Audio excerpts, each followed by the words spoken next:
I'm Rachel Conrad for 2 Egg TV, and today we're going in search of the Ocheesee Pond Wild Man.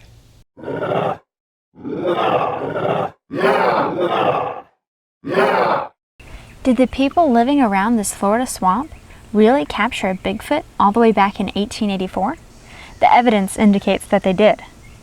Oh, this is one of the greatest stories in all of Florida history to me. It's the tale of the Ocheesee Pond Wild Man. Ocheesee Pond is a swampy lake near Sneads and Grand Ridge in Jackson County, Florida. It is more than 3 miles long and nearly the same distance wide. In 1884, something very strange happened here. According to old legends and the New York Times, a mysterious creature began causing problems for local people. People living here around Ocheesee Pond and the Shady Grove community and some of those areas had some real issues with a strange creature that was appearing out here over these waters.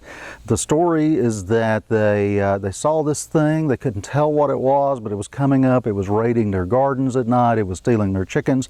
The people of the Ocheesee Pond area were tough people, living in a tough time. Many of them were former Confederate soldiers.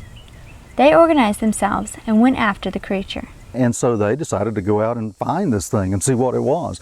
So they organized a search party, they armed themselves, and they went into the swamps, and they caught the Ocheesee Pond Wild Man. News of the capture was carried up the Apalachicola and Chattahoochee rivers by the steamboat Amos Hayes. A correspondent of the New York Times heard the story in Columbus, Georgia, and shared it with readers across the nation.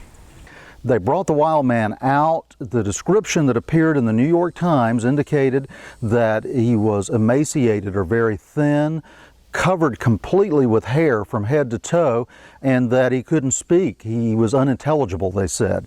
They didn't know what they had found. As for the wild man himself, he was carried to nearby Chattahoochee, Florida, in the belief that he might be an escaped mental patient.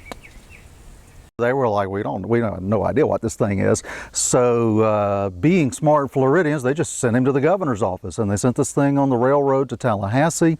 The governor's office contacted mental health facilities throughout the nation. But no one had ever heard of the creature that the Floridians by now were calling the Ocheesee Pond Wild Man. So they sent him back to the Florida State Hospital. In those days, it was called the Florida State Asylum for the Insane. And he died there a couple of years later. The legend lives on around Ocheesee Pond of the mysterious creature captured that day. Some even believe that his descendants still roam these swamps, and sightings of similar creatures continue to this day. So if you come to Ocheesee Pond, keep your eyes open.